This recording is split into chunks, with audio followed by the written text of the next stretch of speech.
আমি খুব বিলিভ করি আমাদের দল ডেফিনেটলি সেকেন্ড রাউন্ডে যাবে ইনশাআল্লাহ।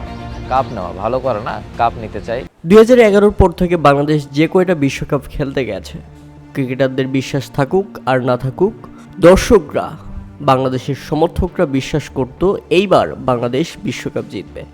কিন্তু এবারই প্রথম দর্শকরা বিশ্বাস হারিয়ে ফেলেছেন, বিশ্বাস করছেন না বাংলাদেশ বিশ্বকাপ জিততে পারবে।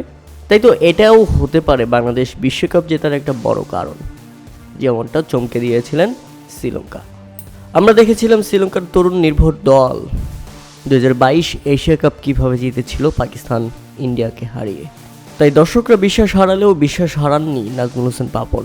তিনি বললেন ক্রিকেটারদের সামর্থ্যের উপর আস্থা রাখতে। স্টেপ বাই স্টেপই চিন্তা করা উচিত, ফার্স্ট চিন্তা করা উচিত আমাদের সেকেন্ড রাউন্ডে যাওয়া। তাই তো বাংলাদেশ অধিনায়ক নাজমুল হোসেন শান্ত টিম হিসেবে অনেক ভালো জায়গায় যেতে চান এবং অনেক ভালো ক্রিকেট খেলতে চান।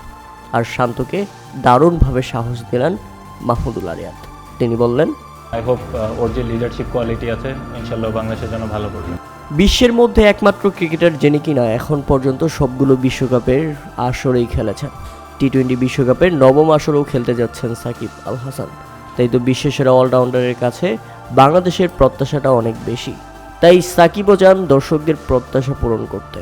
তিনি বললেন এবারের বিশ্বকাপে তিনি বাংলাদেশের হয়ে সেরাটা করতে চান। সাকিবের সাথে অনুপ্রাণিত হয়ে তাওহিদ হৃদয় বললেন, শুধু ভালো করা নয়, এবারের কাপটাই নিতে চান তিনি। মুস্তাফিজুর রহমান চাইলেন আমাদের সাথেই থাকুন, দর্শকদের ভালো খেলা উপহার দিতে চান মুস্তাফিজুর রহমান, জেতাতে চান বোলিং করে দলকে জেতাতে। অপরদিকে তরুণ ফিনিশার জাকের আলী অনিক, তিনি চান ম্যাচ বাই ম্যাচ ভালো করতে, যেখানে কাউকে ছাড় দেওয়ার কোনো সুযোগ নেই। এবার দর্শকরা হতাশ হলেও তাসকিন আহমেদ হতাশ করতে চান না। তিনি দর্শকদের আভাস দিলেন এবার নিশ্চিতভাবেই বাংলাদেশ সেমিফাইনালে যাবে।